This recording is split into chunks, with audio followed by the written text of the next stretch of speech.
I can't do it. Okay. We'll do it live. Okay. No. We'll do it live. It. Do it live. I'll write it and we'll do it live. Thing sucks. Here we go. Hello, kiddos. We are back.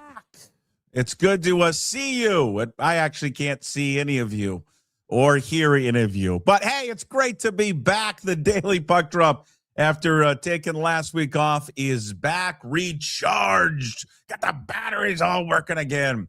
It is Monday, February 23rd. Of course, we will talk a lot of USA hockey. Listen, when you come to this show, the Daily Puck Drop, and you want to listen to two people really break down the gold medal game from yesterday, there are no two better people than the two people you're about to watch and listen to break down all the action from yesterday there in the gold medal. So we got that.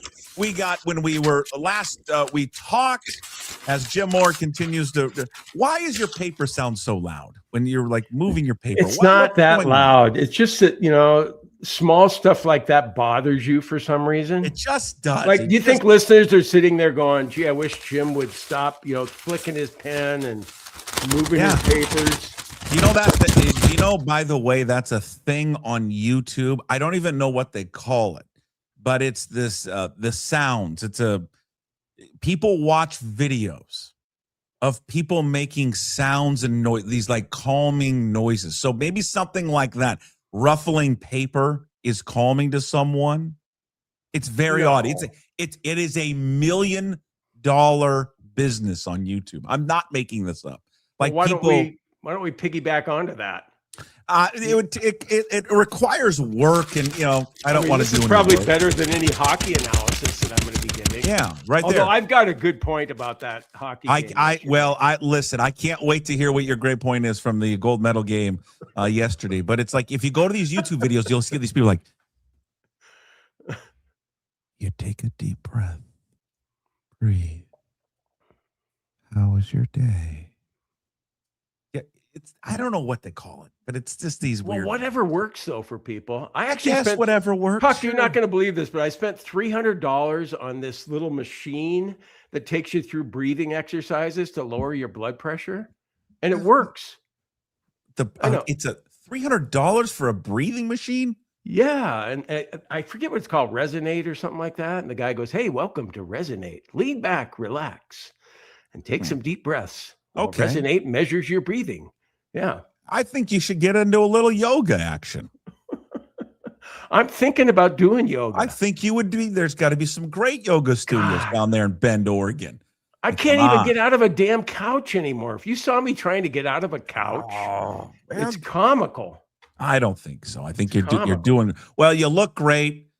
I felt like last week was a long week. Like it just, it was a good week to take off. It was a long week? Yeah, I felt it was a long week. It was a good long week. I mean, I'm getting out of bed at like 8:30 and I got nothing going on. I'm doing a bunch of activities, played golf in a snowstorm at Chambers Bay.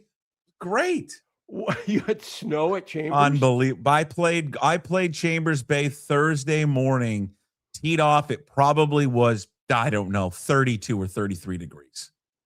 In a wind just blowing everywhere, and then it started to snow. And I'm thinking, that's the first time I've ever played in snow, so this is different. Well, a link style course getting elements like that's kind of cool in a way. It was. Well, it was. Yeah. Was it free or did you have to pay? I had to pay. I didn't dial up. I didn't like dial up the this thing that you usually do. Hey, John or Jim or Derek. I haven't talked to you in months. Can I get some free golf? Did I tell you about my latest boondoggle? Are you going to? Where are you going to? I'm going to Portugal to play golf. All expenses paid. Hey, good thing you're not going to Puerto Vallarta. I'll tell you that. They're burning down the Costco. Your boondoggle should be, let's go to Puerto Vallarta and play some golf. Probably get some good discounts right now to go play some golf down there. God, you can't get a hot dog and a Coke at the Puerto Vallarta Costco today. I was thinking about this when I saw that the Puerto Vallarta Costco is on fire, right? Is the hot dog down there, is it $1.50 or is it even cheaper? It's got to No, be even it's- cheaper, right? No, it's still $1.50, but you don't have to pay tax on it. Are you sure it's still $1.50? It can't be just. It's got to be cheaper. I thought. No. I think it's a standard $1.50 anywhere, isn't it? Okay. I don't. That's why I'm asking the question. I don't know. I haven't been to Costco down here lately. They have a new one though. They have a new one. No, I'm talking about not where you're at, not in Bend. Jesus, man. Keep up. We're talking about Mexico. You just said the Costco was on fire in Puerto Vallarta, and I'm saying, do you think the hot dog is still $1.50 in Puerto Vallarta Costco? I've been off for a week. I'm rusty. I haven't been talking as much.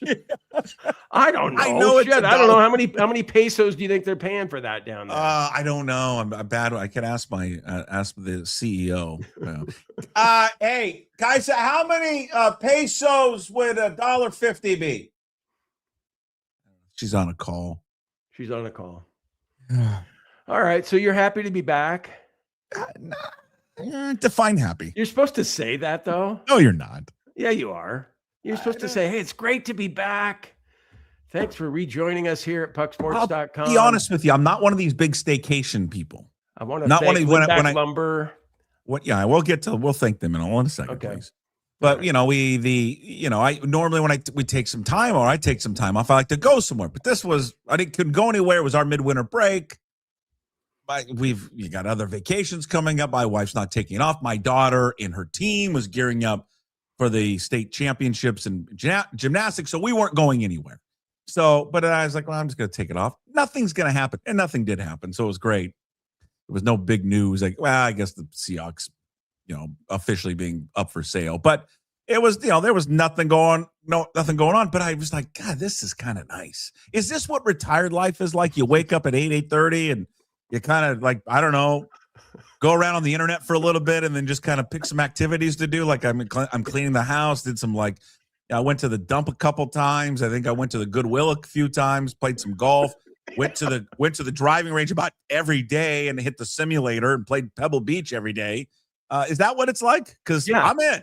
Yeah, it can be like that. Yeah, I didn't miss you or doing the podcast last week. I did not miss you at all. Why don't you tell people though how it was that you really needed a break though, because you were thoroughly exhausted from I was exhausted talking about sports for 5 days a week for an hour and a half a day. Think about that for a second.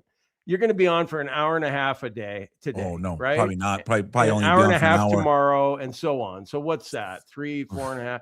It's like a 7-hour work week, and there's people out there that are listening right now that are working 60-hour work weeks, 70 hours, 80 hours, and you're exhausted from having to talk to Ryan Divish about Mariner baseball and they don't know what it's like. They don't know what it's like. These people so exhausting. These people that work 50 hours, they don't know what it's like. This is exactly right. This is exhausting.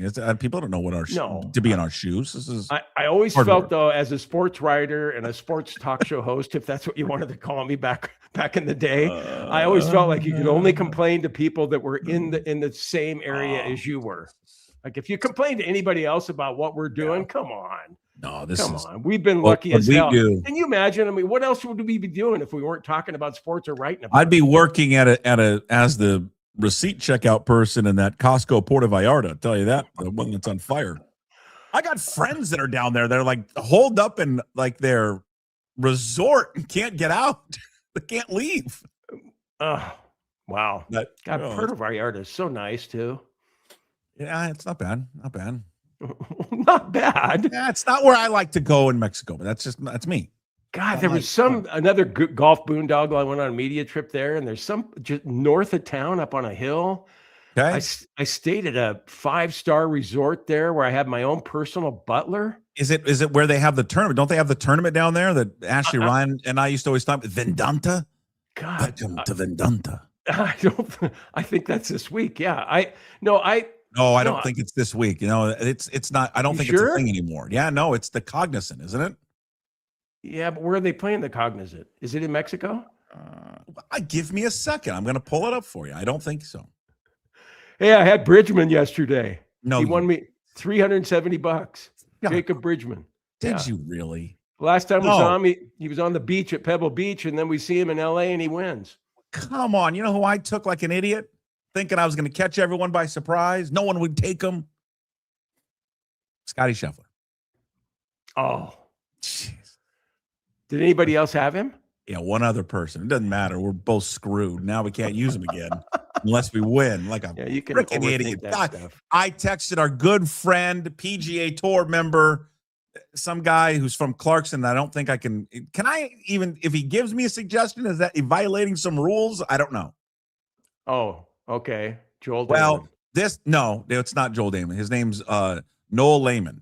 Noel Lehman, who is from Darkston, Washington, said, Darkston. take Adam Scott. All right. Well, Adam Scott did great. He had 64 yesterday. He's 45 years old, still bombing it. Still doing great. God. Still looks great. I had a guy once ask me, would I rather look like Adam Scott or have his golf swing? How would you answer that? A golf swing. Golf swing? Yeah. All right. Yeah, I think I'd like his golf swing too. God, he was on yesterday. I can't stand watching him putt, though. I hate that. It's a violation. He anchors every single time. No, the Cognizant is in Palm Beach Gardens this weekend, sir. I don't think they are playing in Vedanta anymore. I think that's over. Not? No, and I think that would be in Puerto. I'm pretty sure it's in Puerto Vallarta, and I don't think they're going to. Well, play maybe there. it's one of those weeks where they have a secondary event for guys who aren't quite good enough to be in that first tier. Cognizant this weekend. God, can you hear this phone call? Someone's calling me. No, all I can hear are papers ruffling. That's all I can hear. Yeah. And then after that, what do you want to go to now? I don't know. I'm looking at the Arnold Palmer. The last year's Cognizant winner was Joe Highsmith. So good luck to Joe Highsmith. All right, here we go. We're back. Big thanks to Limback Lumber Studios. Well, I got to get this out of the way before I forget. They've got contractors. They got everything free deliveries, everything from whole house packages to homeowner DIY projects. The largest stock moldings in the Northwest. They've got old school service gyms since 1930. Give them a call, 206-782-3487. This is the time to get those projects for the summer done. You want a brand new deck? You want a gazebo? You want to build something in your backyard? We're starting to get out of it. We're getting to spring pretty soon. It's coming. It's coming. Go to Limback Lumber, get all your lumber needs, ask them for some advice, and get your backyard deck all situated there at Limback Lumber. You can join me on all the social media platforms, Puck Sports everywhere, and then also visit pucksports.com. Become a full member of the Pucks Posse for just $5 a month. You support everything we do here daily, plus we give you bonus shows throughout the week. Jim is with us on Monday, Wednesdays, and Fridays, which at some point I think the Daily Puck Drop just goes to 3 days a week. I learned last week that 5 days a week is too much. Anyway. No, you'll enjoy it when you do. Yeah, I'm brought to you by Brad Brotherton at Brotherton Cadillac and Shoreline, Brotherton Cadillac and Brotherton Buick GMC in Renton. With Brotherton, car buyers have come to expect a no-pressure, family-owned experience with a heavy emphasis on customer service and inventory selection. I promise you this. If you stop into the Renton location there of Brotherton Buick GMC and Brotherton Cadillac, or in Shoreline at Brotherton Cadillac, and you ask to see Mr. Brotherton himself, you will get a chance to see him. You'll shake his hand, and you'll know you're in good hands with Brad Brotherton. Or check him out online at brothertonauto.com. Let's go. He's a Coug, too. I'm aware that he's a Coug, and you were like one of the only people that were watching that god awful bet. Was it yesterday or the day before? I don't even know. I've given up watching them. I'm out. I'm out watching them play basketball. The second half against St. Mary's, if they had simply won that game, I would have cashed a 3-team parlay because I had Arizona and somebody else. I forget. Yeah. Oh, I had UCLA. I took UCLA over Illinois. Did you see the end of that game? Yeah, I did. That was very Tyus Edney-like. Coast to coast, great defense, Illinois. Let's stop. You know what? There's one thing that I know as a middle school basketball coach that we always say: stop the ball. Stop the ball. They just let the guy. Well, that was an eventful week for Mick Cronin. I'll tell you that. Jesus. Hey, can I go on record? And I think I will right now, if you don't mind. Everyone seems to hate Mick Cronin. Yeah, I don't. I don't hate Mick Cronin. Neither do I. In fact, I like Mick Cronin, and for one reason. It's because he publicly trashes the Big Ten travel schedule. And so I love that he goes public with that, how he just absolutely hates it, because us in the Pac-2 kick to the curb schools, we love hearing that kind of stuff, because that's something you guys should have thought of before you went and made the move that you made. I bet, you know what, though? I bet Dana Altman and the soon-to-be fired Danny Sprinkle and whoever else. I don't even know who the coach at USC is. Who is it? I forget who it is. Anyways, I bet they all share the same sentiment that they hate it. They hate the travel. It's awful. But I should not like him because, like, everything, like the public embarrassment, the going after the reporter, which was over the line, like all that stuff. We should all not like him for it. But I'll be honest with you, I don't know. He kind of does it for me. I'm not really sure why. I just think I think I'd get along with him quite well. I like him too. And he admitted that he screwed up for sending his player to the locker room after the Michigan State game. During the Michigan State game, he was being real serious with the reporter. I don't think. I think he was kind of being a smart ass. You just raised your voice. Yes, you did. I think he was kind of being a smart ass and not being serious, but maybe I'm wrong. No, he just talked about how much he's so proud to be the coach at UCLA. And I'm with you. I'm surprised, but we're in a small minority on Mick Cronin. We are. I get it. Well, if he gets fired by UCLA, we'll hire him in Pullman. I'll take him. Oh my God. Roll out the crimson carpet for that man. Take him in a second. I did something yesterday, and by the way, coming up, we're going to talk the U.S. winning the gold. Talk Seahawks sale. We're going to talk about this. I didn't look at Twitter a lot last week, but this stupid Sonics narrative. It's just the freaking dumbest thing I heard all week long that's being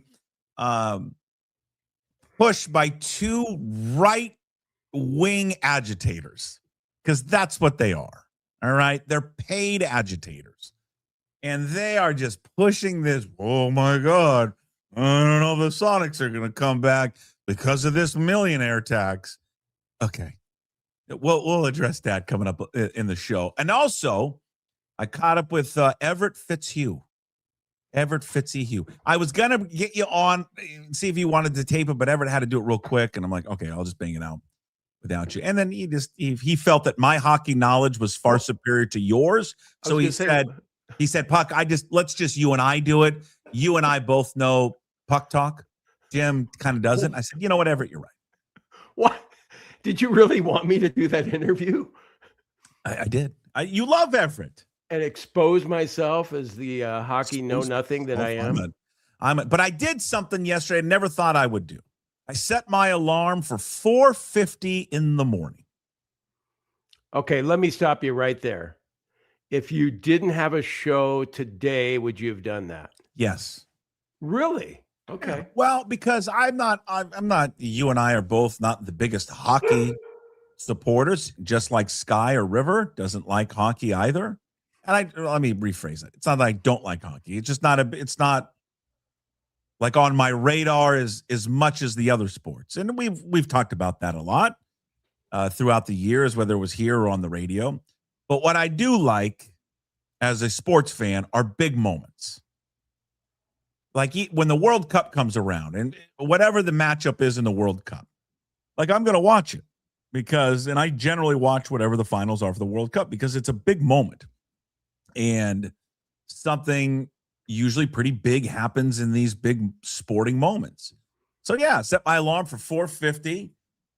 I didn't watch a single hockey game throughout the entire Olympics, maybe a few minutes here and there, but that's it. But I wanted to see what was going to be a big moment because it was built up as going to be one of the best games ever between two obviously rival countries that even off the ice have had some tensions, obviously, here in the past year, not of their own doing, but whatever. But then the tension on the ice because these guys play together, they play against each other, some are teammates. But then the pride, right? One country who it's their sport against another country that is trying to push through and defeat them, especially on this stage. So I wanted to watch it for myself, and it lived up to the hype. It was a great game. I'm going to assume that you did not get up at 5 a.m. to watch it. I I tuned in midway through the second period, I believe it was. Good. Yeah. Well, it was just, again, even if you don't know anything about the sport, you can, like, I think sports aren't that hard to figure out. Like when you watch it, you can kind of like baseball would be the one if I were watching it and had no idea what baseball was, be like, I don't understand what's going on right now.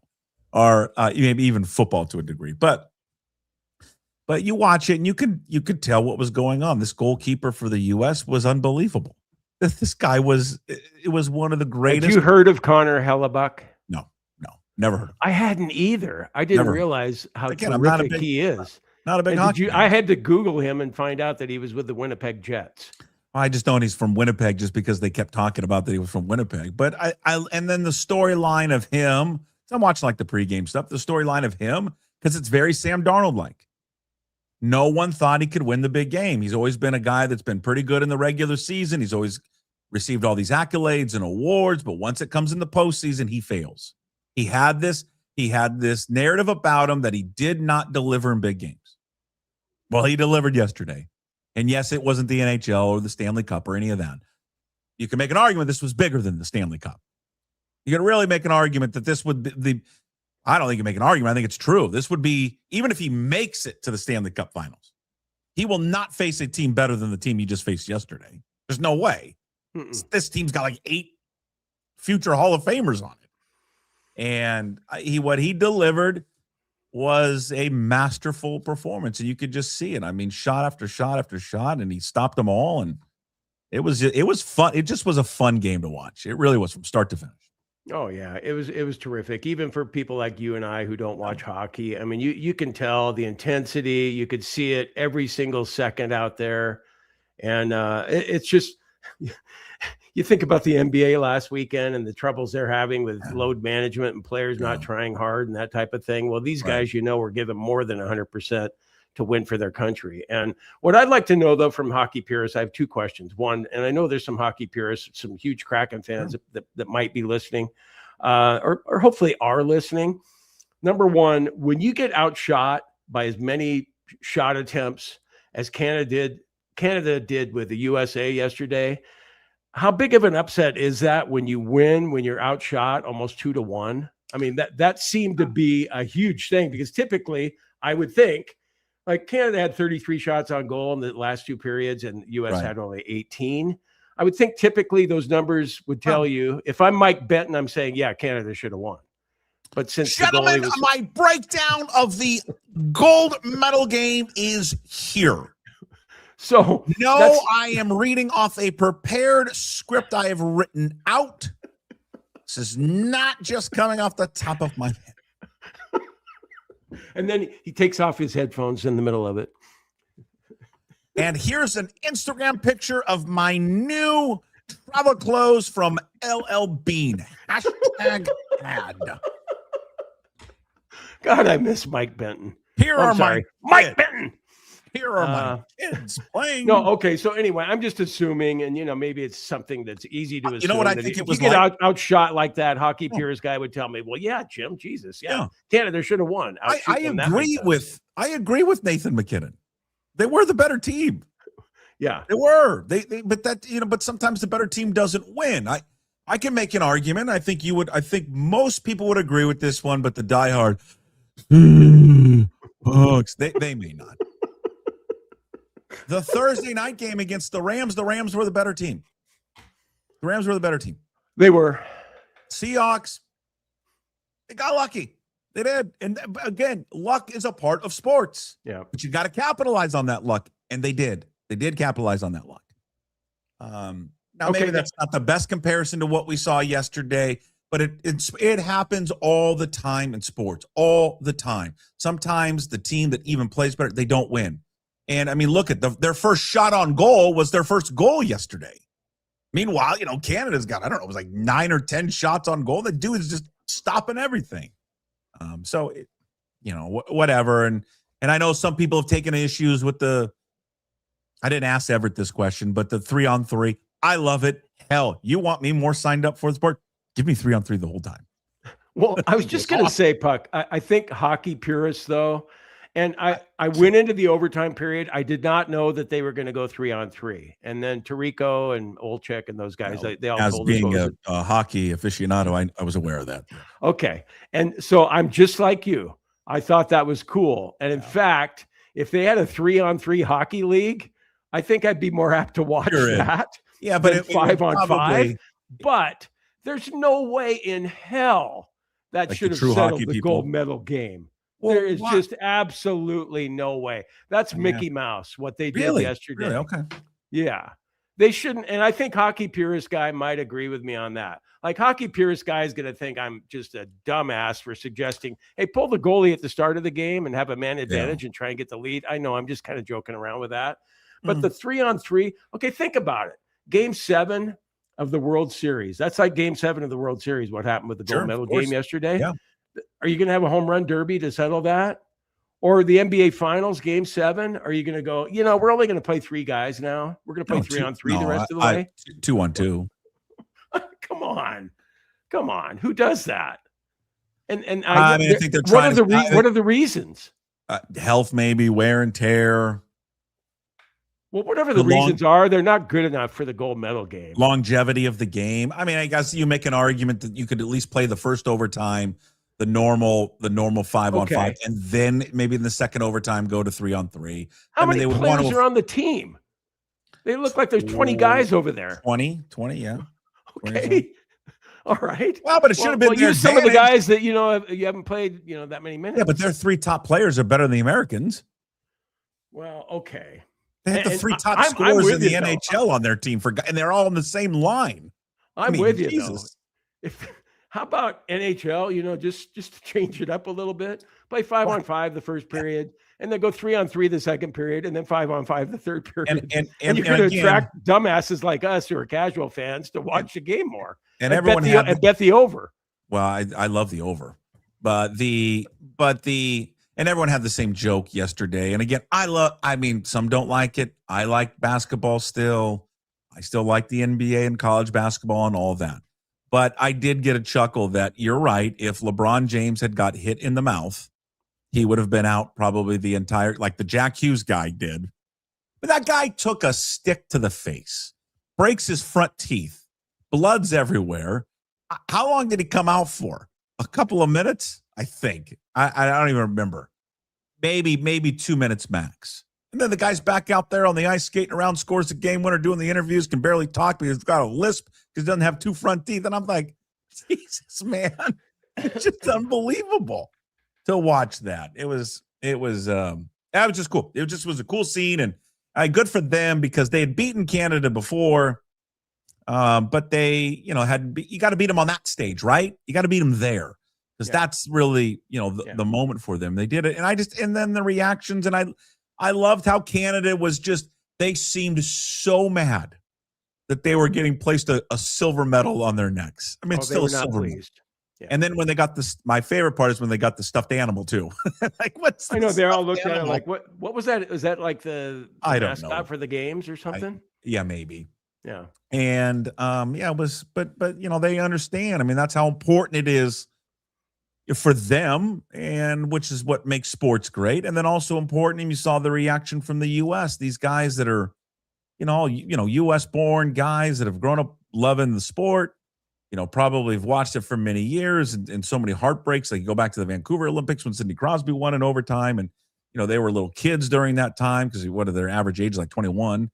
And so they've all talked about how this is a very tight-knit group and they kind of want to change the face of U.S. hockey. And it was cool. It's big sporting events are the best. And it doesn't matter if you're into the sport or not. I go back, 3 years ago, think about the WBC, title game. You've got Japan and the U.S. I mean, in the theater of Shohei Ohtani striking out his teammate Mike Trout to end it. Mm-hmm. It's great. So hopefully we have something like that, this year in the WBC. But it would be great to see Gabe. What would you want? Would you want Gabe Spire to strike out Julio Rodriguez in the final between the U.S. and the Dominican, or would you want Julio to win it for the Dominican because it would be better for Julio to win it? I think it'd be better for Julio. Yeah. You want to keep, especially early in the season. We need a better early season Julio. Yeah, we need we do need a better season Julio. All right, when we were gone last week, the Seahawks officially were put up for sale.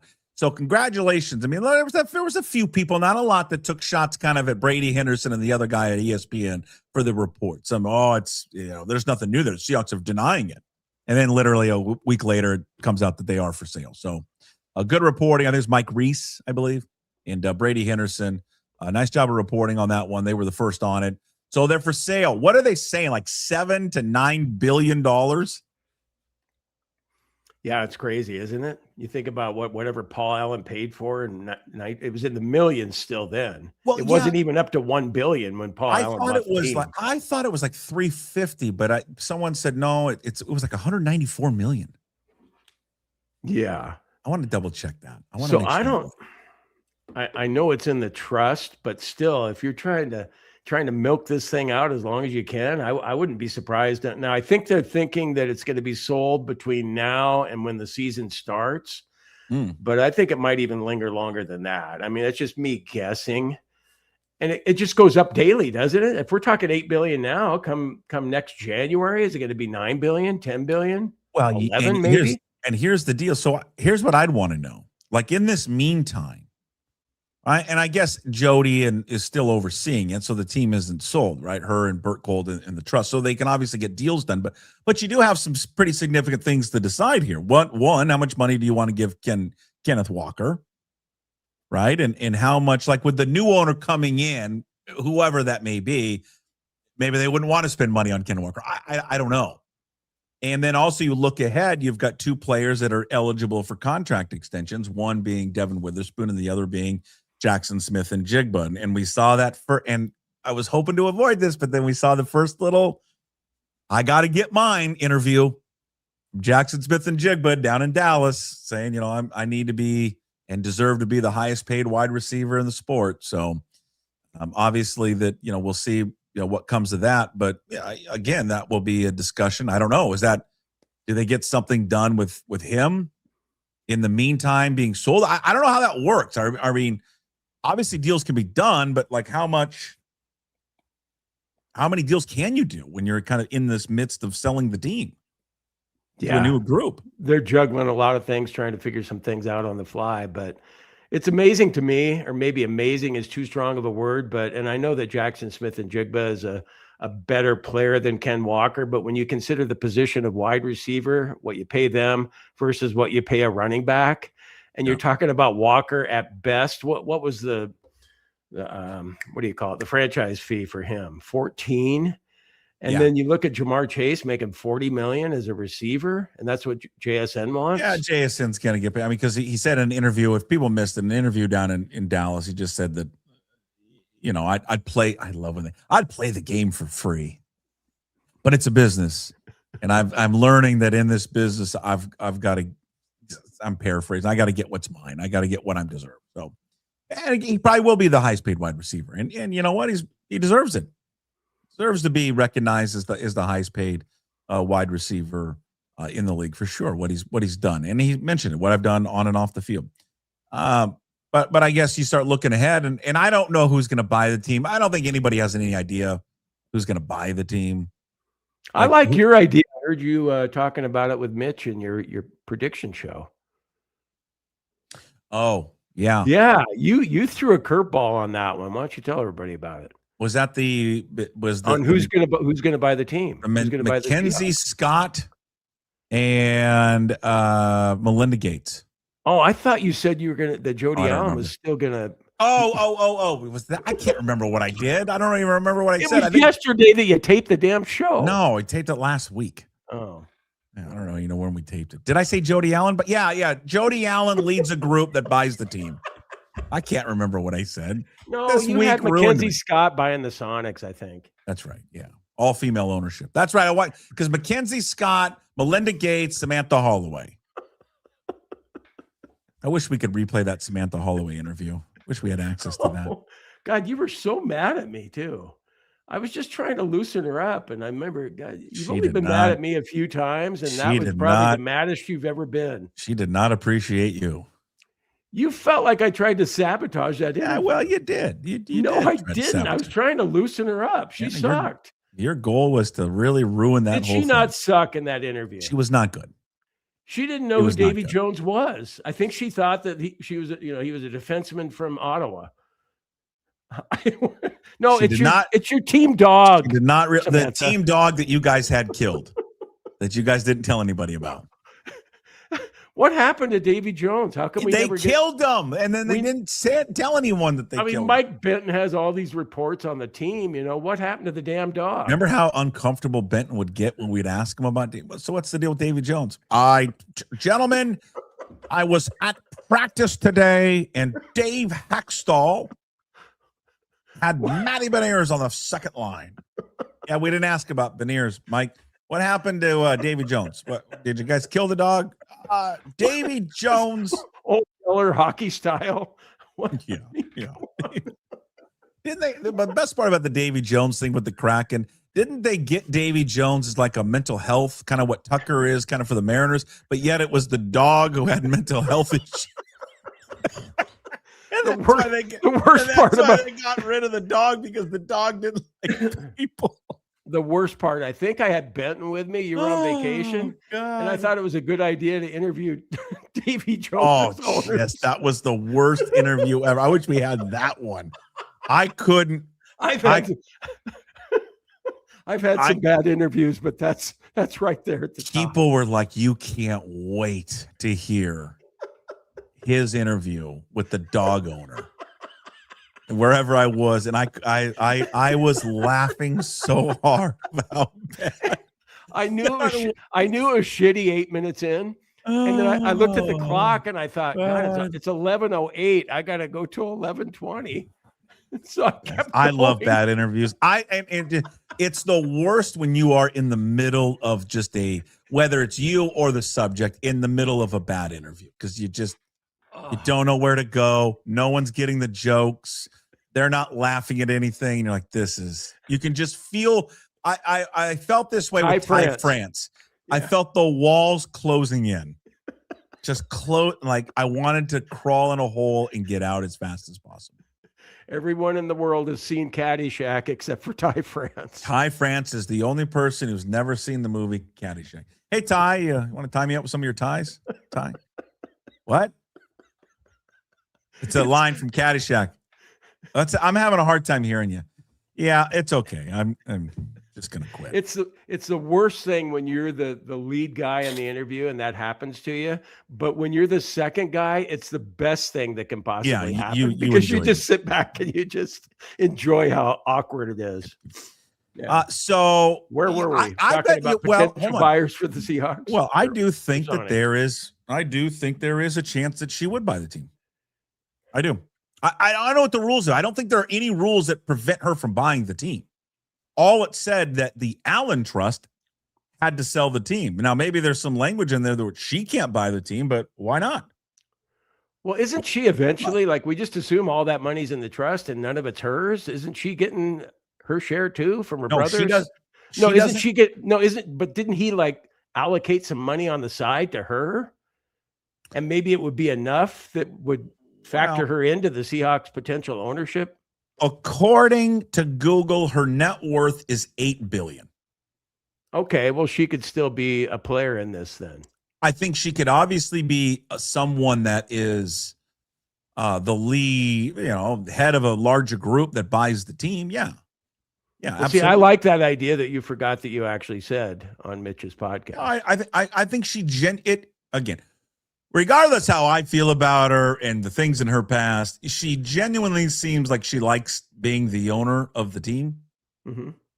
And it seems like the coach and people there like her. There's a good thing going on. It seems like she's continued what her brother did in terms of kind of getting out of the way of things and allowing the football people to make football decisions, and that being John Schneider. So that's what it on the outside looks like she has done.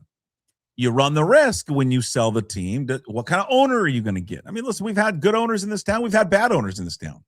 What kind of owner would we get? And I think it is a legitimate concern for many people to have. Now, it's not a legitimate concern to the people that want to scare you in this town on social media to tell you that the team may move. They are not going to move. It's not going to happen.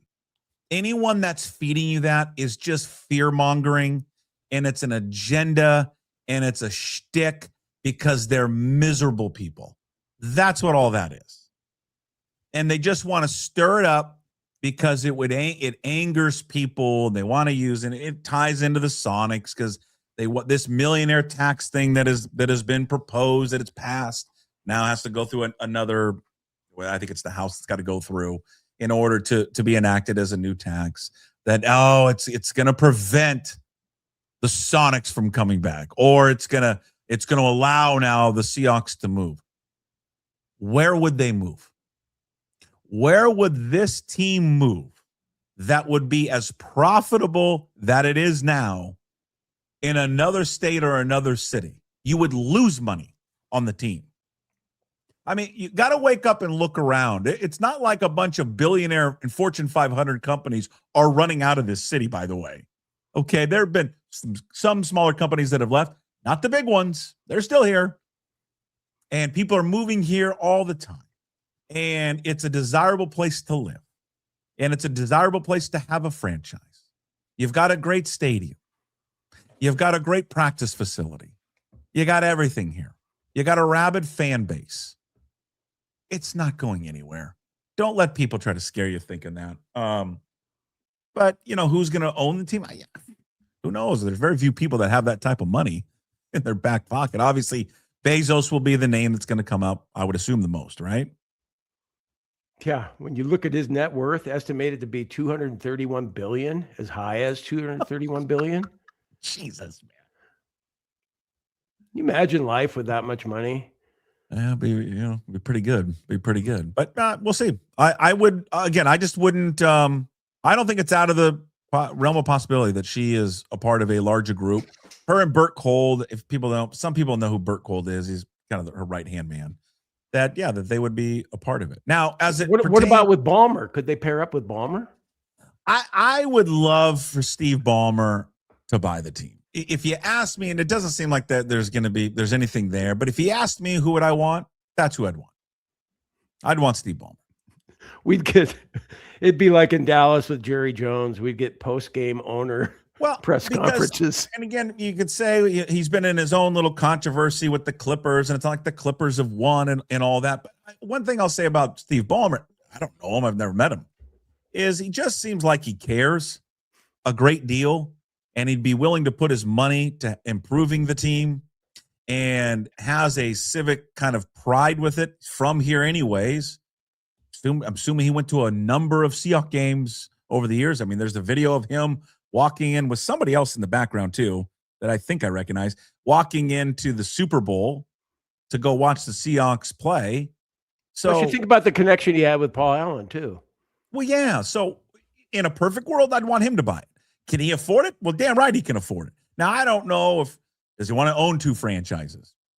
I mean, there's not a lot that do. Is Stan Kroenke the only one? He has the Rams, and who else? Does he have the Nuggets still? I think he's got two. So not a lot to have two. Would the NFL allow him to come in that he owns the Clippers? I wouldn't see why not. But if he were interested and wanted to buy it, that's who I'd want. I would like Steve Ballmer. Agreed. Yeah. So hopefully it gets resolved. But at this point, it used to be back in the day, you'd have a long list of candidates. But when you're talking 8 to 10 billion, yeah, not now. Not many people in the world who can afford that. And as far as it comes to the Sonics thing, like I've seen this post that's been up there, some memo that went out when Ferguson, our governor, talked to Adam Silver, and the thing I love about that thing that was leaked out where everyone's freaking, well, not everyone, two people on Twitter are freaking out because they're fear mongers and they want everyone to be fearful. And there's nothing. And here's the who are these people you're referring to? They know who they are. That one claims to be undivided when everything that she fucking does in life is divided. That's my favorite part. That's my favorite part about it. Like everything this person does is divided, but yet tags their entire show as undivided. There's nothing undivided about you. But they both are these stupid talking points. How, the NBA is not going to come back because Adam Silver is so concerned about the millionaire tax. You know what I took away from that internal memo that was leaked out? These talking points to Bob Ferguson. You know, the main one was the very top thing that Samantha Holloway and apparently it was Todd Lywicki had sent Ferguson. The top thing, not the millionaire tax, not that the fact that would this be a concern of the NBA coming back, was the very top line of that memo, if that memo is in fact legit, was Adam Silver wants the Sonics back. That's was the number one line. Ferguson needs to know that Adam Silver wants them back. That is the story. Nothing else is the story. You want to know why nothing else is the story? Why this is such a made up? And these two people have remember, we can't have politics and sports, right? But they brought it in because they want to do that. This has nothing to do. This is all about politics for these two because of what the state's going to pass. Just tell me how the California more tax than us, New York more tax than us, right? Okay, those two major states. The Rams won the Super Bowl a couple of years ago, gave Matt Stafford a bunch of money. LA Dodgers have the biggest payroll in sports. They gave Kyle Tucker a bunch of money this year. Shohei Ohtani makes $70 million a year. San Francisco, I believe, is in the state of California. Last time I checked, they've been in the Super Bowl twice in the last few years, so obviously hasn't affected them to get any type of free agents. The Lakers are also in California, I believe. I don't think they've ever had a problem with the LA fucking Lakers of attracting people to sign deals there. Last time I checked, the Golden State Warriors, are they in California? Oh, that's right, they are. And they've got one of the biggest global superstars ever playing for their team. And they also just built their brand new arena all by themselves with billionaire money, who apparently decided it was still good enough for them to do business. I don't know, in the state of California where people like to live, just like where people like to live in Washington. New York Yankees, I believe they're in New York. Again, higher tax than the state. They were in the World Series 2 years ago. And Aaron Judge makes a bunch of money. The NBA payrolls. Here are the top payrolls in the NBA. And just remind me where these teams play. Golden State, Washington, and District of Columbia, which, again, higher rates than us. Sacramento, also in the state of California. The Lakers, the Sacramento Kings. I mentioned that 5 of the top 10 teams in payrolls are teams in states where taxes are higher than ours. Major League Baseball, the Mets, I believe they're in New York, the Yankees, the Dodgers, the Red Sox, the San Francisco Giants in California. Last year, the top 3 payrolls were the Mets, Dodgers, Yankees. It's the dumbest, absolute dumbest storyline of last week. The NBA is going to come back, and this stupid thing that they're going to pass, this tax, isn't going to prevent them from coming back. Not going to be a issue at all. So, do you think you made your point clear? I hope so. But good Lord. Just stupid. Well, yeah. It's people who try to appeal to their fan base, though, with But I mean, did you see the memo that leaked out? No, well, here's what I wonder, Puck. If that's true, and I believe it's true, what Adam Silver said, that he wants the Sonics back in Seattle, how come he doesn't convey that publicly? Like every time we see him publicly, it's always hem and haw, song and dance. I don't know. And maybe that's what he has to do. Yeah, but probably just what he has to do, I guess. Yeah. So yeah, I don't know. I would think finally we're going to see the end here in the summertime, sometime in the summertime, where they're going to announce that the Sonics are going to be coming back. Yeah, I think it could be even before that. We'll see. I think all signs are pointing in a positive direction. They probably have, whatever their ownership group is, a solid ownership group. They clearly have a world-class arena. This state and this city supports winners and will easily support the return of this team and the wealth and the amount of companies that are here that spend on advertising and all that.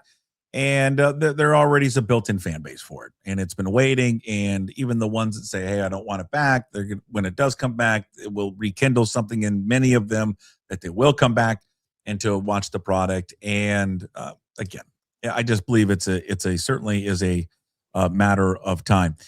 You have probably have seen this. We haven't talked a lot of baseball. We got spring training is underway. We're going to ramp up our baseball coverage probably starting next week. Got to give it a few more weeks, and then we'll kind of ramp up with all of our guests that we usually have on during the baseball season. Divish will be back this week. We'll do on Wednesday with him, Inside Pitch. He's back for another year. You saw this, and I think I saw you comment on social media about this as well. And you are right. I don't know. Like I love Josh Naylor, but he does things that make me love him even more. Like every day he's coming out like in a new jersey. He's got the Sue Bird on, Cooper Kupp, 12-man fan. He's got the 12 jersey on. I think he had another jersey that he was wearing. But then he does, and he doesn't do a lot of media, but then he does this press conference last week that I know you saw. And his good buddy Tucker jumped in. Man, he's one of a kind, brother. What up, bud? What up, dog? Tucker. What up? I'll get you soon. I know. This is important. Seriousness, like, just your bond with him, it seems like it's resonated so well. Like, how did that happen so quickly, and why is it so important to have such a good relationship with the clubhouse? I mean, I love dogs. I personally don't think as humans we deserve dogs. They're just incredible. They're always happy and loving and can't wait to see you. And, you know, their whole lives is a part of our lives, you know. So if you think about it that way, like, why not spoil them every day you can? Within reason, you know. I don't give them bad treats. I give them good treats. I give them like apples, bananas, you know. They have healthy stuff in there that dogs can have. I'll give it to them, but, you know, within a good little small plate. I'm not going to overdo it. He's not having a 5-course meal with me, but I'll give him a little something. But honestly, I think he like lightens the room up whenever he comes to that clubhouse. Everyone wants to pet him, see him, play with him a little bit. But yeah, no, I think he brings such a light to this whole entire organization. Everyone looks forward to seeing him. He roams around the cafeteria as we're all eating, and you know, it's just kind of it lightens your day. It really does, and he's a great addition to this place. And you know, I kind of wish I was here a little earlier to experience him a little bit longer. I think we got to get Naylor on and just talk. And tell Tim Hevley we're not going to ask him a single baseball question. Every question's going to be about Tucker. Yeah, he just went on at length, didn't he? Yeah. And typically he gives thoughtful answers, you know, talking about his base running and different things, his approach to the game and watching from the dugout, always intently trying to pick up something. But no, he went really in depth there on Tucker, and God love him for it, because you and I mean, we're huge dog lovers, and I think a lot of people out there are too. Yeah. But like can you love him even more, this guy? I don't think so. And you know, whatever it is about him, you just embrace the heck out of it. The cleats, the jerseys, the attitude toward the game, get the jersey dirty. The fact that he's kind of chubby is endearing. I mean, it is. He kind of looks like a normal. He looks like one of us. Yeah, you're right. You're right. You're exactly right. Yeah. He's great. He's great. Yeah, I like that he makes contact more than going back to the dugout and striking out. It's not just hit or miss with him. It's great. I'm really, and then Donovan, we haven't talked about him yet. I know you probably have with Divish, but I read stories about him and I'm going, oh my God. It's almost like I want to get a Brendan Donovan jersey. Yeah. Well, they just are I think the last time that I talked to Divish before last week, they just are a likable group. They really are. There's just so many likable personalities on that team, and guys that just want to put their head down and work and grind and all that. And it's great. I mean, hopefully they have a great season. I mean, there's been just a lot of momentum for them, and hopefully they have done enough, and you get a full year there of Josh Naylor, and like everything, it's. We're February 23rd. I mean, God, we're almost a month away from the season of getting underway. They're loaded, aren't they? I had some guy, I don't think they're yeah, but loaded. some guy on Twitter was saying to me, and maybe he's right. I'm not just going to rip him just because his opinion was different than mine. He thinks the lineup is worse than last year's. And I'm going, well, okay, he might be right. Polanco, better hitter right now than Cole Young at second base. But Young, you like to think that maybe, in his second year that he's going to figure some things out. So there's potential there. Third base, Gino, we love him. A lot of hit and miss there, though, with Gino. You got the big bombs, but with Brendan Donovan, you might get more of a contact guy. And I don't think we're necessarily going to be thinking, God, they really miss Gino. I wish he was still at third. Right. And then the rest of the positions, all the guys are the same. So my biggest concern, I guess, of any of them is a Rosarena. I'm not quite sure what kind of year he's going to have. Well, I guess he finished last year. The one thing would just be, and we never saw it coming last year, was the offensive production from Polanco. We just didn't see that. We didn't know coming into the season you were going to see that from Polanco. So, is there going to be a surprise person this year? Because they did lose that. They're not really adding that with Donovan per se from those numbers. But do they make it up in his ability to get on base, and do other guys step up? You get a full year of Josh Naylor. Mm-hmm. What does that mean? You look at your DH position, pretty much is going to be probably a lot of Dom Canzone, and injuries play a big part of all this kind of stuff there as well. But yeah, just what are you going to get out at third base? If Donovan's the third baseman, which we think he'll be, will Cole Young be? Will he have a good season over there at second base? I wouldn't rule out Ryan Bliss either. Ryan Bliss might be good. Okay. All right. Let's go Ryan Bliss.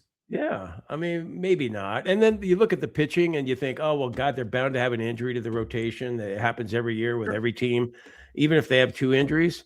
You got Cade Anderson and Ryan Sloan. Or Emerson Hancock. I wrote that down. I just think that you watch those videos that Divish posted. I think it was Divish, and maybe Shannon had posted it as well. Shannon Dreyer, by the way, Jim, you remember Shannon? She covers the Mariners for the radio. I remember Shannon. She hates me. Yeah, I do remember her. She absolutely hates me. I apologize. They put those two guys in some high stressful, they're facing Julio and Cal and Naylor and Rosarena. They're facing their top guys. And again, I know it's early and the pitchers are going to be ahead of the hitters and all that, but they were making them look silly. And so you watch the performances of Sloan and Anderson in those videos, read what those Divish and Shannon and Daniel and all those Adam Jude have written about those guys, that you look at those two coming up, you're like, damn, like the future is bright for that organization. It's going to make at some point. Maybe it happens this year, probably happens at the deadline. This is it for Castillo and some other hard decisions that they will make, with one of those other guys. Do they extend one of these other pitchers or not? And based on what they have seen there from Cade Anderson and Ryan Sloan. Did you also see last week what our guy Adam Jude is working on? I don't know when that story is coming out. Well, I was just going to ask you. I know that he caught a bullpen with Munoz, but yes. I didn't know if he'd. I looked for it yesterday. If he'd written the story yet? Not yet. But did you watch the video? Well, maybe because his hand is broken. I don't know. Did you see the video of it? No. Oh God. He took one where it put him. I texted or I called Divish and talked to him. And one where I think Munoz had thrown him a 98 or 99, and it hit him like right on the thumb. Oh, and he went down. He was down for a good 30 seconds, just kind of wincing in pain. He says, I texted him. He said he's okay. Was that it? Did that end the bullpen session? No. I think he caught again. He got another one that he threw. Munoz threw a 99 mile an hour one that went above his head and hit the backstop. That would scare the life out of me. Yeah. But good for Adam Jude, man. But that's good storytelling right there, sir. Yeah, good. I heard Munoz talking about it, saying that he wasn't gonna. I'm surprised to hear that he threw 199 because he said going in he wasn't gonna do that to him. Yeah, he did. Yeah, I heard that from a couple other guys that were interviewing him that we used to work with. The only ones who knew anything about baseball that Oh. they would send to Peoria. And the rest of us never went. Not allowed to go. Not allowed to go. Hey, before you go, I do want to update you. Congratulations to the Ballard Beaver girls gymnastics team. They finished third this year. Great season for the Ballard girls, Jim. They lost. They had to replace, or they lost 6 seniors from last year's team that won the state title. Had to replace all those girls. New team. Not a lot of expectations for this year that they were even going to get back to the state championships. They did get back. They won metros. They won districts again, which I think surprised a lot of people to get back there. And then they had a fantastic state. Well, they if they would have done just a little bit better, they would have repeated. But third place is phenomenal for them, and it was just a fun event. That's where I was all weekend there at Sammamish High School. So just updating the viewers, the listeners on that. Well, what a fun deal for you as a dad of a gymnast on that team. How did Mary Lou do? Was a tough state meet for her. She had a bad fall on beam, but I'm not going to share the video because no parent wants to see that. No, is she okay? She's okay. Yeah, but okay. Right. She had a tough one, but you know what? Recovered strong and was able to bounce back and lead the rest of her team, her and the others, to a third place finish. Which again, they were right there. They were very, very close to winning it again. But is she a junior this year? Junior, returning everybody next year, so they'll be back on the hunt next year to win another state title. So they'll be well stocked and prepared for next season. Okay, so you started to think about college gymnastics? No. She's not doing college. She's not going to do that? Okay. No, just school for her, sir. All right. Well, we've get her over to Washington State, okay? I'm 3 for 3 with my kids. I know you are. Yeah. She told me I'm looking for something a little bit bigger. Oh, come on. Come on. God, that must have broken your heart to hear that. Yeah, I didn't need that. I didn't need her to say that. I know. She could have just said, well, maybe. Come on, Mari, look at that. Go Cougs. I don't need you to say I'm looking for something a little bit bigger. I didn't need that at all. Bigger, better, maybe. Well, this way again, we covered a lot here in this hour. Have we? Not really. Didn't cover anything. Okay. Didn't cover it. We laughed, made fun of people, which we normally we found out you're not a fan of Undivided. We did find that out. Jesus. I'm not a fan of people that do stuff for clicks and a shtick. That's what I'm not a fan of. Is that fair? Is that just fair? I don't think she it is. I don't think she genuinely believes what she's saying. None of these people that do this believe that. It's just I just don't like shtick stuff. I mean, at least I don't know if what we do is entertaining. Probably not. But here, I'll tell you, it's not a shtick. This is just kind of who we are. We're a bunch of putzes. Yeah. When we get done here, I don't, finish and go, God, I'm so glad I quit. I don't have to act anymore today. Yeah. It's kind of who we are. I mean, even if we're dumbasses, that's kind of what we are. Yeah, that's pretty much what we are. I will see you back on Wednesday. Okay, Puck. Sounds good. Right. Go Cougs. Go Cougs. There he is, Jim Moore with us Monday, Wednesdays, and Fridays. Brought to you by an army of sponsors. Big thanks to all of them, Brotherton Cadillac, Angry Beaver, and also a Clean Streak. All right. I caught up with Everett Fitzhugh. We caught up with him yesterday to talk before they boarded a plane and jetted out there on the road. Wanted to get Everett's thoughts there on Team USA defeating Canada in the gold medal game. And then also a look ahead to the second half of the season for your Seattle Kraken. Here he is, Everett Fitzhugh, the voice of your Kraken. Well, look who it is, ladies and gentlemen. It's our good friend. Now that laugh, that voice, the handsome face, it is the voice of your Seattle Kraken, Everett Fitzhugh, on the Daily Puck Drop, Puck Sports for the first time. God, it's good to see you again. It's good to see you, man. When did I ran into you at Central, right? We were going the before Central Saloon. Yeah, it was before a Seahawks game, I think. Or before Marion, maybe a Seahawks game coming recently. And it was good to see you again, man. How you been? Been great. Been great. I did something as a sports fan. And you know, the years that we were doing shows and we would, have you on the radio. I'm not I'm not the biggest hockey fan in the world. It's not like the top thing on my list, but it's I don't dislike it or anything. But I love big sporting events. Like I get up for big sporting events, and I did something I don't think I ever thought I would do. I'd get up at 4:50 in the morning on a Sunday so I could watch the gold medal game between Canada and the U.S. And we're going to talk about that. We're going to talk about the Kraken, the first half, second half, all that stuff with you because you're so you're the best at all this stuff, and I know you've got perspective on obviously what we witnessed yesterday. But I mean, I thought I was crazy getting up that early to watch that, and I was not disappointed.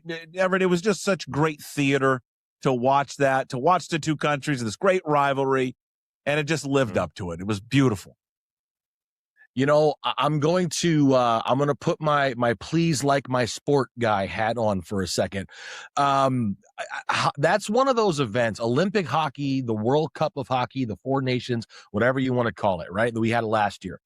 Those are one of the events that get people involved. That grows the game. We were talking to Matty Beniers yesterday at practice, and he said that obviously, being one of four Americans on the Seattle Kraken, it's him, Joey Decord, Ryan Lindgren, and I'm forgetting the fourth, Ben Myers. Those are the four Americans who are on the Seattle Kraken right now. But he said that game is going to do so much in growing the game. The U.S. women winning gold, the U.S. men winning gold as well. That's going to skyrocket interest in hockey in the States, which is what we crave and what we as a sport want to do. But watching that game, everyone says, it was a 1-1 game going into overtime. How exciting could it have been?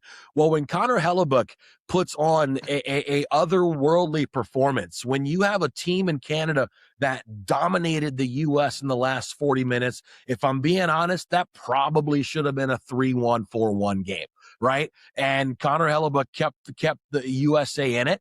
He ultimately backstopped USA to the gold medal. How about Quinn Hughes in the semifinal against Sweden, and now his brother Jack in the gold medal game against Canada, your arch rival? I mean, this is the stuff that soap operas and theater, and I remember when they're going to make a 10-part Last Dance style documentary about this USA run the last couple of years. But I think the thing that really stood out to me, and the thing that I'm going to take away from this, is 46 years ago, USA beat Russia. The miracle on ice, 1980s, Al Michaels, do you believe in miracles? Yes, right? And then that was the semifinal. They go on to beat Finland in the gold medal game to win their second ever USA gold in Olympic hockey.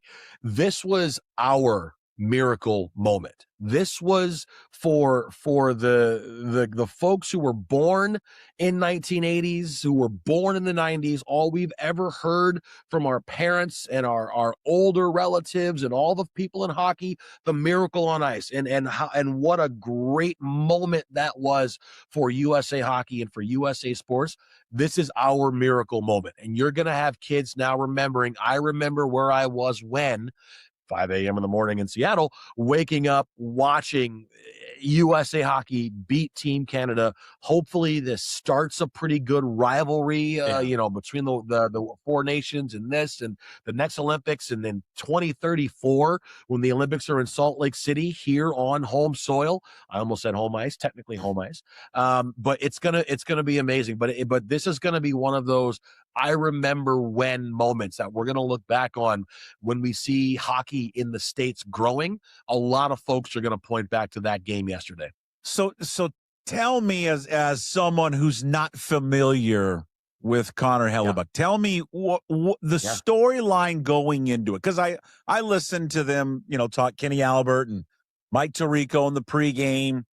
This storyline about him that we certainly Everett can relate to other athletes in other sports. In fact, you could maybe it's not apples to apples comparison, but it's almost going to the Super Bowl of what Sam Darnold was. Can he win? Can Sam Darnold win the big one? Can he rise to the occasion in these biggest games? For him, he faced these similar questions, did he not? At least in the pregame, they talked about how it was, hey, yes, he's been great. He's great. He's one of the top goaltenders in the NHL, but he has these question marks around him that some will question whether or not he can deliver when the moment is upon him. What started that narrative about him, and how much obviously did he squash that, what he was able to do yesterday?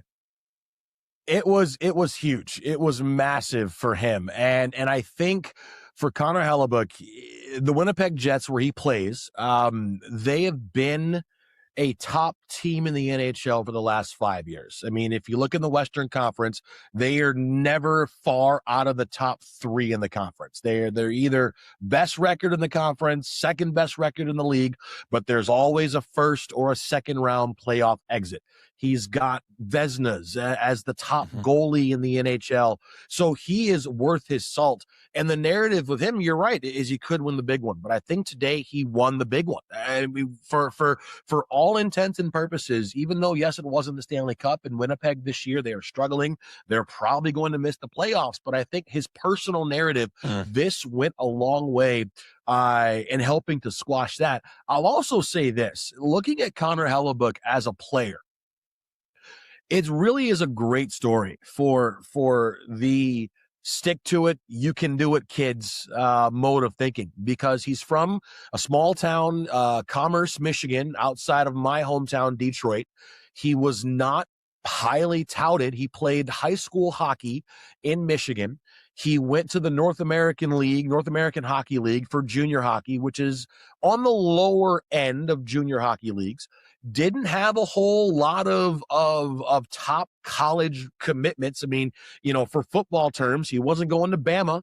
He wasn't going to Ohio State. He went to UMass Lowell. So he went to Bowling Green, basically. He went to a MAC school. He went to a mid-major school and has flourished and is now arguably, I would say, one of the best American-born goaltenders, definitely of our generation, but if not in the last 30, 40 years with what he's able to do statistically. But you're right. The narrative was he did not have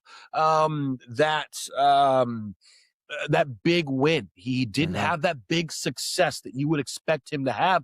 I think the Sam Darnold comparison is massive. Although Darnold did go to USC, he was highly touted, but still didn't have that success at the pro level that you would expect a player of that caliber to have. So now he goes out there, he backstops his team in the biggest game of his life. He backstops his team to a gold medal. And I think that's going to do a world of good for him. Again, maybe not this year, because as of right now, the Winnipeg Jets are 9 points back of a playoff spot. So they're probably done for the year, but definitely that's going to quell some of those loud comments that we've seen around him. When it comes to the international game and playing games like this and the Four Nations and the Olympics, can you make the argument? I don't know. To me, you would ask me, someone who's not a novice at it, who doesn't have the wealth of experience and knowledge of all past games. To me, sitting there on my couch, Sunday morning, it's one of the greatest individual performances I've ever seen. I've ever seen. He was getting bombarded left and right and was stopping everything. I think it was 42 shots stopped. He, in terms of this Olympic or international play, is this the greatest performance we've ever seen from an American goalie? Oh, I mean, if it's not, it's up there. I mean, with the caliber of player that he was facing, I mean, for hockey fans, okay, I'm going to try to put this in a way that maybe folks watching right now who don't know a lot about hockey can understand. You're signaling, just talking to me. So yeah, just me. Yeah. Do you remember those mid-90s, early 2000s NBA All-Star games, right? Yeah, sure. Where you had East versus West. It was literally the entire NBA top 50 was on two teams, right? That's essentially what you had in Team Canada. Not saying that the U.S. were any slouches, but when you have Connor McDavid, Macklin Celebrini, and Nathan McKinnon on a line, let alone on the same team, they're on the same line. When you had Kyle Connor on the other side for the U.S., wasn't playing in that game, and you argue about, the U.S. left a lot of their really good players at home, Jason Robertson, or they sat a lot of their really good players, Kyle Connor, on the other side of that roster for Canada. They didn't have Connor Bedard, who a lot of people were like, why isn't Bedard in this tournament? A number of players that Canada left home off this tournament because they are such a talented team. This was one of the best teams that we have seen from Canada perspective, one of the best Olympic teams that we've seen put together in a very, very long time. So what he did is like stopping, an all-star team, a superhuman team, and maybe this is just me giving the Canadians a little bit too much credit, maybe more credit than a lot of Americans are willing to give them. But they had there were probably 8, 9 future Hall of Famers on that Canadian team. And what Connor Hellebuck was able to do was, again, I'm with you. I think if it's not the best, it's definitely a top 2, top 3 all-time performance in Olympics for USA hockey. Yeah, because you could sit back and watch that it take place and understand that. I don't know. I think maybe it was McKinnon or McDavid who said it afterwards that, hey, listen, you saw it, you understood who the better team was. Listen, that was McKinnon. That was Nathan McKinnon. And there's nothing taken away from the U.S. I think this is sports. It happens all the time where a team can outplay another team, but at the end of the day, things go your way, and the ball or the puck or whatever bounces your way. And I even think the U.S. would acknowledge, hey, listen, they did outplay us, but at the end of the day, we won. We made, listen, they didn't have their first goal came on their very first shot attempt, and that goes in, but they won. And I think it was Albert, or maybe it was Tariq who said afterwards, listen, or maybe it's Eddie that said it. They won because of the goaltender. I mean, that's the single number one reason they won. It was just again. And we all do this because we love sports. It was a breathtaking performance by someone at the very highest level, the highest peak of this profession that they can get, of the amount of athletes that were on that ice, and he was the best of all of them. And the stop that he had, I'm blanking who he stopped there in the third period. I mean, Devon Taves. Oh, I mean, that was was unbelievable. It was unbelievable, and it was just so fun to watch. And I'll say this too, Puck. Listen. To quote one of my first ever crushes when I was a little boy, Janet Jackson, what have you done for me lately? And lately, Team USA beat Canada in the Four Nations, another, all-star team put together. Team USA this past summer, for the first time in 90 some odd years, got gold at the World Championships. And now, for the first time in 46 years, Team USA won gold at the Olympics. And USA hockey, you're starting to see a lot of homegrown talent flourish. I remember I saw a tweet earlier on Sunday after the game had gone. And I cannot for the life of me remember who it was, but it was a quote tweet from 2011. And it was saying that for the first time in history, USA hockey, youth hockey participation and youth hockey kid enrollment is over 100,000. So for the first time ever, over 100,000 kids were enrolled in USA hockey programs. And the quote tweet was, look out 2026 Olympics, right? Well, here we are, 2026 Olympics, and the U.S. has got gold. So I'm now going to say, look out 2042 Olympics. Look out 2046 Olympics and see what that means for the future of USA hockey and this sport that has been dominated historically by the Canadians. Back when Russia was allowed to play in these international tournaments, the Russians have had some of the best teams ever that have been assembled. Well, now the U.S.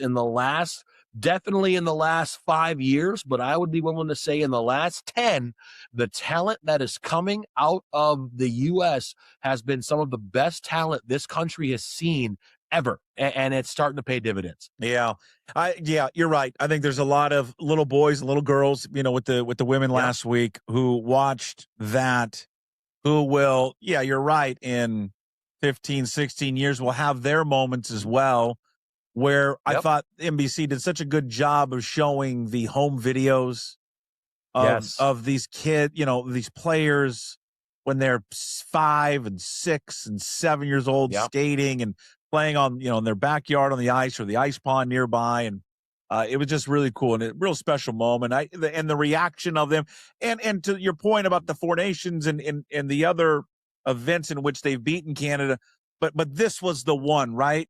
They had to win. This was the one. Yeah, to cement themselves, and I think too. Right? And I'll even take it a step further. You're right, on the men's side, this was huge, but I think also on the women's side, right? There is no secret that women's sports is unfairly underfunded, underpublicized, undersupported. We saw what happened with girls soccer in the mid-90s when the USA won the World Cup. That celebration, Mia Hamm, that team, right? We've seen the impact that the likes of Sue Bird has had on the basketball community, not only here in Seattle, but all across the country.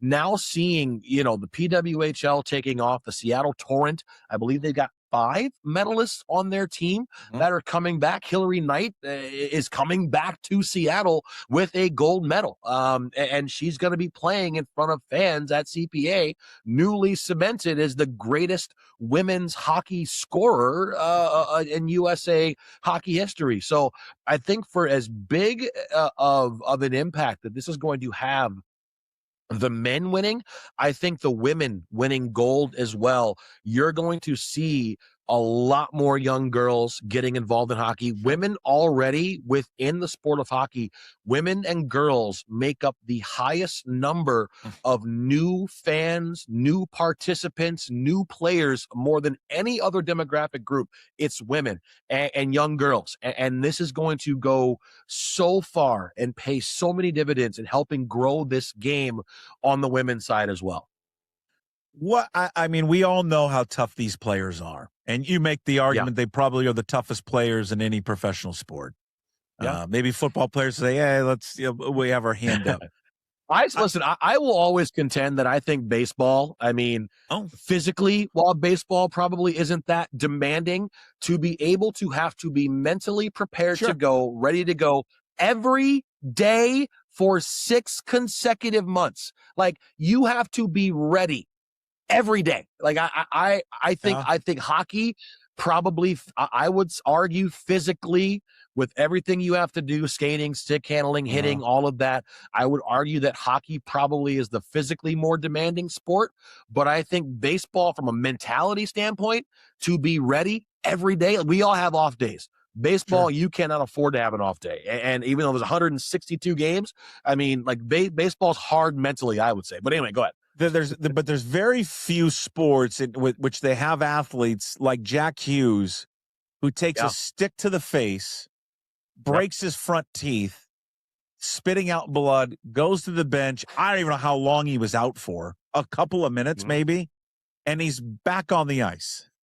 I mean, we watch, I don't mean to pick on the NBA. I love the NBA and I love basketball. Yeah. But I watch a sport in which a guy gets breathed on and is falling over or a hard foul and they're out for a quarter. I mean, it just, I guess my question is this, I'm always blown away how tough these guys are. The mentality of that, though, I mean, it must start at just the youngest age of just, no matter what happens to me, if I can walk, if I can stand up, I can skate.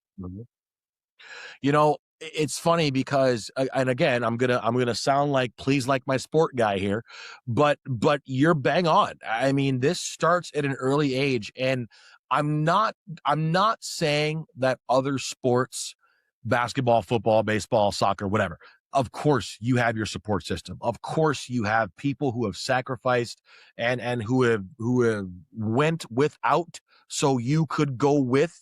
Every sport has had that. But in hockey, there is just so much of that. Waking up at 6 a.m., driving an hour to practice in the middle of nowhere, My mom worked 2 jobs so that I could have a new stick. This is for her. You listen to Berkeley Catton's parents. Both of his parents are teachers in Canada. Shane Wright, when he was coming of age, I was talking to his dad on the recent father's trip, and they had to make the difficult choice, as a lot of families do. They had to split up the family. So dad and Shane went to go live an hour away, closer to Toronto, where the hockey was a little bit better, and the eyes were a little bit larger to watch him. And there are countless stories of that. So if my dad can work 3 jobs on 4 hours of sleep, I can play with no teeth. I can take a puck to the face and get back out there. And I think it's also a mentality thing because of how hard it is to make the NHL. Again, it's hard to make the NBA. It's hard to make the NFL. It's hard to make Major League Baseball. Hockey is one of those sports too where you have, multiple high profile leagues all around the world. You have an extensive minor league system. So while you may never get to the NHL, you can play pro hockey at some level. But just it's that mentality. It's that tough mentality that, if you want to make it, it's going to hurt. It's going to suck. But you know what? Embrace the suck, because it's going to pay off in the end. And I think you're right. It's that mentality that starts at a very early age of, if we're going to do this, we're all in. We're doing this. Yeah, well, it was great. It was just absolutely a sensational theater as a way to cap off the Olympics. All right, you're gearing up to the second half of the season. They're 56-27, or excuse me, they're 27-20. They got 63 points right now. What? Let's give me a quick recap of the first half, and then we'll morph into second half expectations for the Kraken. Everett. Yeah, first half of the year, Lane Lambert coming in, anytime that you make a coaching change, there is a little bit of that unknown, right? And I think anybody who wasn't a little bit nervous because, you had Dave Hackstall, then you have 1 year of Dan Bilesman, now you're making another coaching change. There's going to be a little bit of that skepticism. But coming into the season, Lane Lambert, a coach who known for his defensive acumen, you're going to work hard. You're going to defend. You might not score a ton of goals, but you're going to be the hardest working team on the ice. And guys around the league are going to know, man, we just got done playing the Kraken because everything hurts, and they made us earn every inch out there. And you've seen that this year with Lane Lambert. Defensively, this is a team that has been in the top 12 for the most part all year long, top 10 in defense for the most part all year long.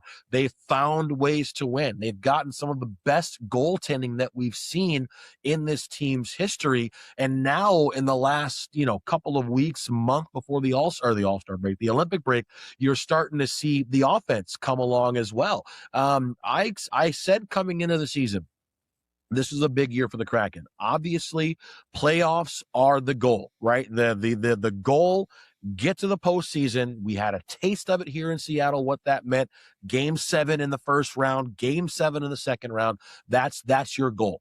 But the basement floor, the absolute low bar for Seattle this season was playing meaningful games in March. Game 60 has to matter. Game 70 has to matter. Well, now you're going into game 57, 5 points out of first place in your division. So you have a good week here. 2 games coming up with Dallas and St. Louis, and then Vancouver at home. You have a good week here. And depending on what Edmonton and Vegas do, you could be going into next Monday in first place in your division, right? That is what the important piece for me this year's been. So this is a hardworking team. This is a team that defends. They've done all of this. They've had all of this success largely without having an entire roster. I think we were at game 51, 52 this season before the Kraken had everyone healthy for the first time. So that again is something, maybe 48, something like that. But it was close to 50 games in, until you had everybody healthy. So they've been able to do this with the depleted lineup, but it's been that commitment and everyone rowing and pulling in the same direction. Everyone knows their role. And you're seeing that now with the Kraken team that's in third place in the division. So outlook good. for the second half. The Outlook outlook's good for them to be able to make a run at the playoffs.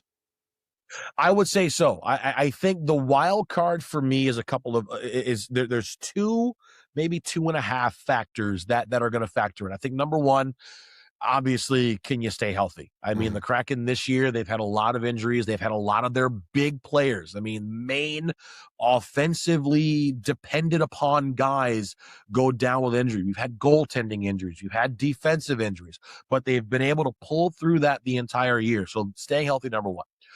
But number two for me is going to be the Olympic hangover. If you're Seattle, you only sent 4 guys. Kaapo Kakko, Eeli Tolvanen both won bronze for Finland.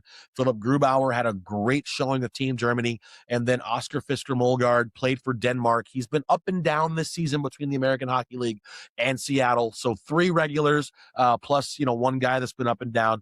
So whereas Florida, Vegas, they had 8, 9 guys in that. I think Vegas had 7 guys in the gold medal game alone, 6 guys in the gold medal game alone. So the Kraken didn't have to face a lot of that. But when you're looking at, some of the biggest games that you've ever played in your life, and then you're coming back and you're like, holy buckets, we got 26 games, 24 games left in this season to make the playoffs. That's a wild emotional swing that a lot of guys are going to have to come back from. So I think that's going to be maybe not so much for Seattle, but for the Vegases of the world, for Connor McDavid, the Oilers captain, to have lost back-to-back Stanley Cup finals to Florida, to Matthew Tkachuk, and then get beat by Matthew Tkachuk in the gold medal game, to now have to come back to the Oilers, who are 1 point ahead of Seattle in 64 points. They're 1 point up on Seattle, and they're 4 points out of going golfing in the summertime, right? That's a wild emotional swing that he's got to now dial back in. So if you're Seattle, you can really capitalize on some of these teams who may be having this hangover, some of these guys who've got this hangover, this letdown from the Olympics. But for Seattle, they got to stay healthy. I think the outlook is good. I think this is a playoff team. If they continue to do what's made them successful, everyone knows their role. This team is a team that understands, hey, we're probably not going to score 4 to 5 goals a night. That's okay. We are perfectly comfortable and perfectly fine winning games 2-1, 3-2, 3-1. We thrive in these low-scoring, high-pressure environments. They can manage that, and if they can come back and pick up where they left off after a 3-week break, I think this team not only can make the playoffs, but they can challenge Vegas for the top spot in the division. They're 5 points back. They still have 1 game against Edmonton. They've got 1 game against LA, 1 game against Vegas this year. They're done with Anaheim. They're done with San Jose. Then I think they've got 1 more game at home against Utah that's given them fits. But right now, Utah 1 point ahead of them for the wild card. So it's either going to be Seattle 3, Anaheim wild card, or Anaheim 3, Seattle wild card. So a lot can happen in the next 26 games here for Seattle. Well, it's going to be a push to the end, and we can listen and times watch you there on the Seattle Kraken and the Seattle Kraken Audio Network. He is the voice of the Kraken, Everett Fitzhugh. Great to have you on. Let's do it again. Let's not make this just like a one time. Love to have you on again. Thank you for doing it.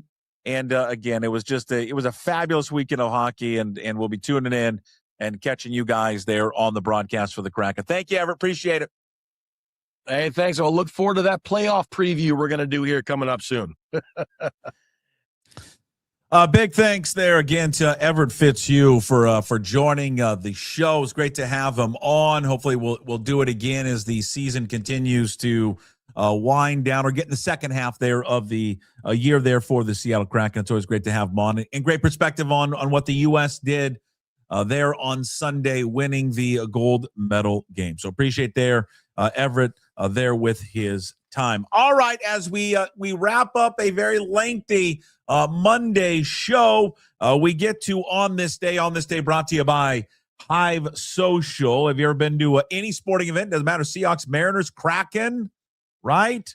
And wonder else who is there at the game. Well, Hive Social is going to take care of you. It is the official Puck Sports social meetup app. Download Hive Social from iOS and Google Play. That's HYV Social, Hive Social. Download it today. Find out when you're going to a Kraken game. Where's everyone out pregame for the Kraken game? Find out. Download Hive Social today. It's a mashup between Snapchat and LinkedIn. It's a great little spot to find out what everyone is doing. On this day here in the world of sports on Monday, February 23rd. Not a lot going on in the sporting world other than a tragedy. He survived, but it has led to him not having the final great few years of his golf game. But Tiger Woods in 2021, well, I guess he ended up winning the Masters, crashed his car in Los Angeles, severely injuring both his legs. Now, he would bounce back, be able to win the Masters, but it really has led to just more and more issues there with Tiger Woods. He was going down, I believe it was this week, there at the Genesis Invitational, which he is the sponsor of, the key figure for that tournament once the LA Open. But he crashed his car going down the road. Whether he was impaired or not, that was left up to the investigation. But it was a scary scene there in Tiger Woods, crashing his car back in 2021 on this day, February 23rd. Lots of athletes having birthdays today. Speaking of golf, professional golfer Steve Stricker is 59. He turned pro back in 1990, 41 professional wins, highest finish in a major. Was second at the 98 PGA Championship. Former baseball player Bobby Bonilla, 63, played for 9 different teams. Probably most famous for that he's still being paid $1.1 million by the Mets. His contract that they had to pay him out over $29 million. Started in 2011 and runs all the way through 2035. He gets a check every year for $1.1 million. Andrew Wiggins, 31 today. First overall pick in 2014 out of Kansas. Currently plays for the Miami Heat. On this day, February 23rd, all brought to you by Hive Social. Again, download the Puck Sports social media meetup app from iOS and Google Play. That's HYV Social, Hive Social. All right. Hey, What the Puck is brought to you by our good friends at Tersuli Construction. When disaster hits your home or business, you want a local contractor you can trust, and that is Tersuli Construction. They are Seattle's restoration and construction expert, specializing in water damage, fire, mold, everything, insurance, claim, repairs as well. It's the same as Restoration One, of the same company. They've just rebranded under one name that they've always had, Tersuli Construction. Again, full service contractor handling your project from start to finish. Again, locally owned and operated out of Ballard by our guy Trent, proudly serving the Puget Sound region for over 15 years. If you're dealing with damage or planning what's next, call the team that does it all. Tersuli Construction, restoring what matters, building what's next. Give them a call, 206-793-3744, 206-793-3744, or visit tersuli.com. That's Tersuli, tersuli.com.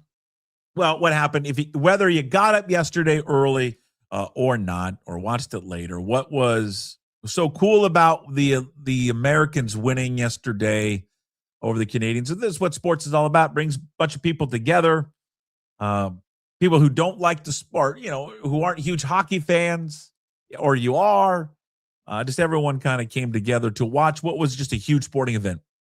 And that's why I think we all love sports, is when you watch these big moments that take place on, whether it's the ice, the diamond, the field, the court, and teams lay it all on the line. I remember we're watching the last Olympics in Paris. The gold medal game between the U.S. and France was the awesome theater. It was two countries, one country that's obviously dominates the sport in the U.S. and another country that is making inroads big time in the NBA in France and is a very good team and probably going to give them everything they want in 2028. And you saw historic performances. I mean, Steph Curry was unbelievable in that.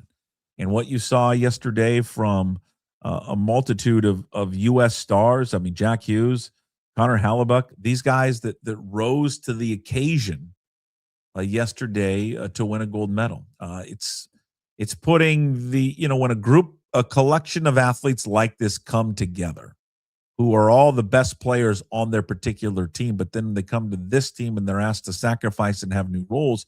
And then when they do that, and both teams, the Canadians as well, they come out and they sacrifice for the betterment of the team. You saw that type of performance on the ice yesterday. It was just phenomenal theater. Glad I got up to watch it. That's Hey What the Puck, brought to you by our good friends there at Tersuli Construction. Reach out to them. You're planning what's next. Call the team that does it all, restoring what matters, building what's next. Give them a call at 206-793-3744 or visit them at Tersuli Construction, or Tersuli.com, I should say, Tersuli.com. All right, big thanks for everybody watching and listening today. Thanking all our sponsors, as always, Limbeck Lumber, Flat Stick Pub, Georgetown Brewery. Check out their tavern beer, Hive Social, and Tersuli Construction. You can find today's Daily Puck Up on YouTube. Please subscribe to the channel.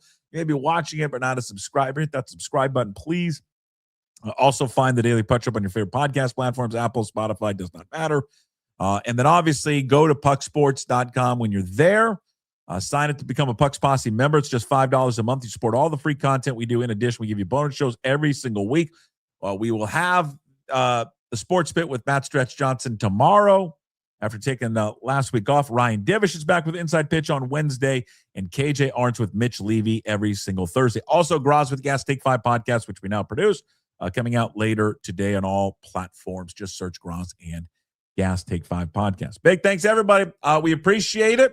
It's great to be back. I know we're required to say that, but truly it is great to be back. Again, one more shout out to the Ballard gymnastics teams. Good job, girls. None of you are watching right now because you're in school. Your coaches aren't watching, but just want another shout out to the girls. Finishing third this year at the state championship. Great season. And again, watch that this weekend. Just great. And all of the athletes there too. It was just, there was some high level gymnastics that were taking place. That was really cool to watch. Congratulations to Shorecrest, who won state championship. Inglemoor finishing second. Terrific gymnasts on both of those teams. All right. That's it. We'll talk to you tomorrow, Tuesday's edition of the Daily Puck Drop. Until then, as always, promise to be better. No shoes, no ties. Anybody like to smoke some pot? Yeah. I was born to lick your face. I was born to rub you, but you were born to rub me first. What do you need my address for? We like to send out a mailer. Mother of mercy, I don't speak Japanese!